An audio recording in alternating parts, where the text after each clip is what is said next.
Greenland, pulau yang selama ini kita kenal sebagai hamparan es, sunyi, jauh, terasa tak penting. Namun hari ini justru di sanalah dunia mulai ribut. Donald Trump ingin menguasainya, bukan menyewa, bukan bekerja sama, tapi memiliki.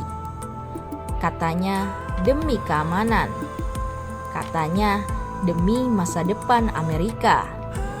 Tapi setiap kali kata keamanan diucapkan oleh kekuasaan besar, kita patut bertanya pelan-pelan, keamanan untuk siapa? Dan ancaman bagi siapa?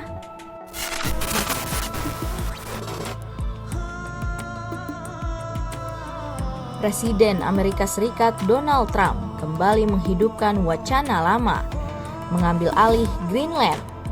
Ia menyebut Rusia dan Cina sebagai ancaman. Ia menyebut Arktik sebagai medan strategis. Bahkan mengatakan jika Amerika tidak bertindak sekarang, pulau itu akan diambil oleh kekuatan lain. Padahal, secara hukum internasional, Greenland adalah wilayah otonom di bawah kerajaan Denmark. Dan secara militer, Amerika Serikat sudah hadir di sana melalui pangkalan udara Thule berdasarkan perjanjian pertahanan sejak 1951. Artinya, keamanan Amerika di Greenland tidak pernah kosong. Namun Trump tetap bersikeras. Ia menolak kata sewa. Ia menuntut kepemilikan. Di titik inilah fakta berubah menjadi sinyal politik.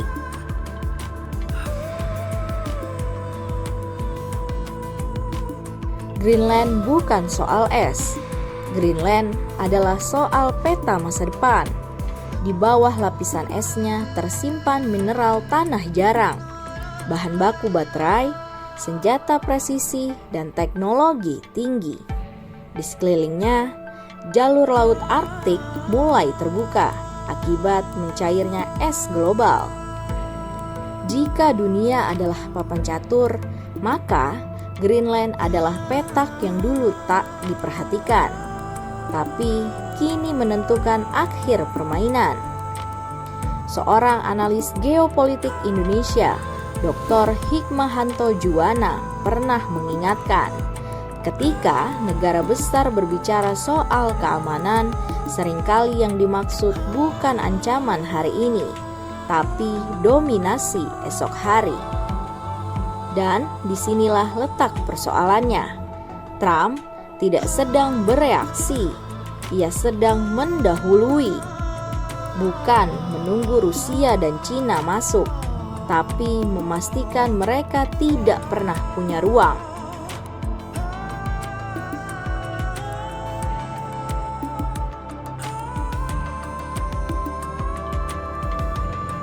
Namun ada satu suara yang nyaris tenggelam dalam debat para raksasa dunia. Suara itu datang dari Greenland sendiri. Perdana Menteri Greenland, Jens Frederik Nielsen, berbicara tegas. Kami bukan Venezuela, kami negara demokratis, dan kami bukan objek ambisi siapapun. Kalimat itu sederhana, tapi berat.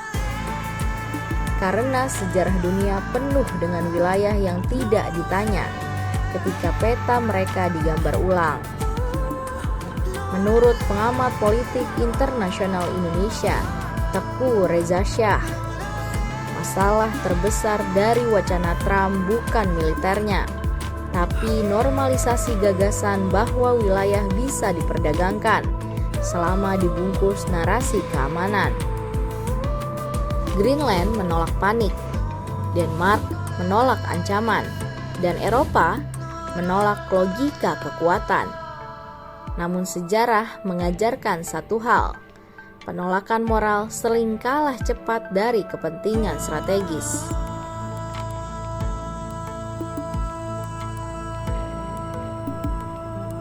Disinilah drama berubah menjadi krisis. Jika Amerika menyerang Greenland, itu berarti menyerang wilayah NATO. Artinya menyerang sekutunya sendiri. Perdana Menteri Denmark bahkan menyebut langkah itu akan mengakhiri NATO. Jerman, Swedia, dan Inggris semua bereaksi. Bukan karena cinta pada es Greenland, tapi karena ketakutan pada presiden. Hari ini Greenland, besok siapa? Dan Trump dengan gaya khasnya tidak berbicara soal hukum. Ia berbicara soal kehendak. Suka atau tidak suka, katanya Greenland akan diambil. Kalimat itu bukan diplomasi, itu ultimatum.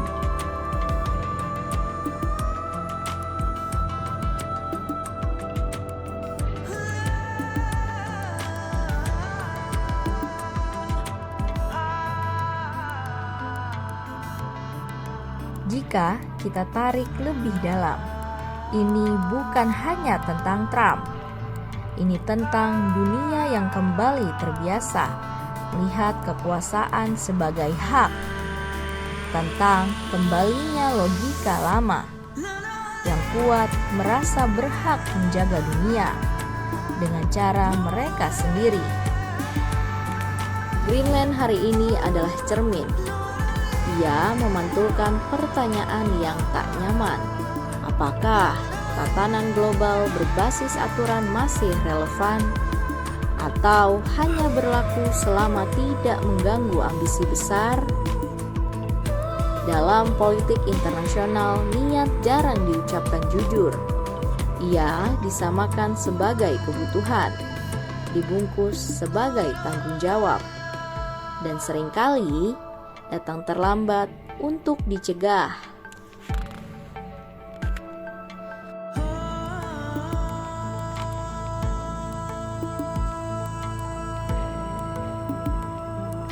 Greenland tetap dingin. Esnya masih membentang. Langitnya masih sunyi. Tapi dunia di sekitarnya sedang panas. Bukan karena perang sudah dimulai, melainkan karena batas moral sedang diuji. Hari ini kita membahas Greenland. Namun sesungguhnya kita sedang menyaksikan pertanyaan lama yang kembali hidup. Apakah kedaulatan masih milik rakyat atau hanya angka di peta kekuasaan?